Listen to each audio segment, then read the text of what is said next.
Hi friends, మీకు ఈ video నచ్చినట్లయితే ఈ వీడియోని లైక్ చేయండి, సబ్స్క్రైబ్ చేయండి.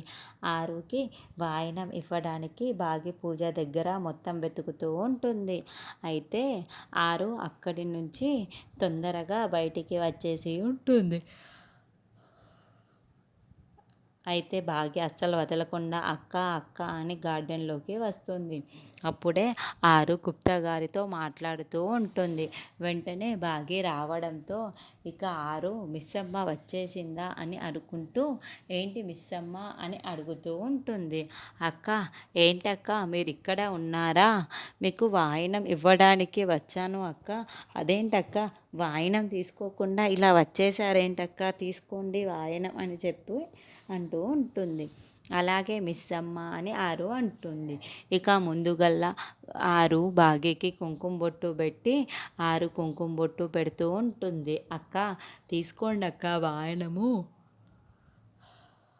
ఇస్తున్నమ్మా వాయనమమ్మ అంటూ ఇస్తూ ఉంటే పుచ్చుకుంటేనమ్మా వాయనం అని ఆరు తీసుకుంటూ ఉంటుంది. అక్క నన్ను ఆశీర్వదించండి అక్క అని బాగి ఆ కాళ్ళని నమస్కరిస్తూ ఉంటుంది. అయితే మనోహరి పైనుండి ఇదంతా చూస్తూ ఉంటుంది. ఆరు తీసుకున్న వాయనం గాల్లో నిల్చొని ఉండడం, తర్వాత బాగి ఆరు కాళ్ళని నమస్కరించు ఉండడం చూసిన మనోహరి, అంటే ఆ అరుంధతికి ఇది వాయనం ఇచ్చిందా?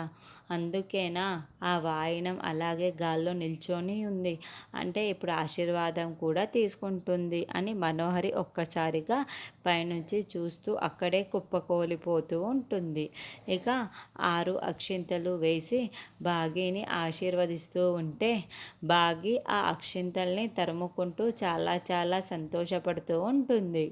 గుప్తా గారు ఇదంతా చూస్తూ చాలా సంతోషపడుతూ ఉంటారు. బాగీతో అలా బొట్టు పెట్టించుకోవడం, వాయనం బాగీతో అలా వాయనం తీసుకోవడం, పసుబొట్టు తీసుకోవడం, పెట్టించుకోవడం, బొట్టు పెంచుకోవడం, అలా ఆరుకి చాలా సంతోషపడుతూ ఉంటుంది.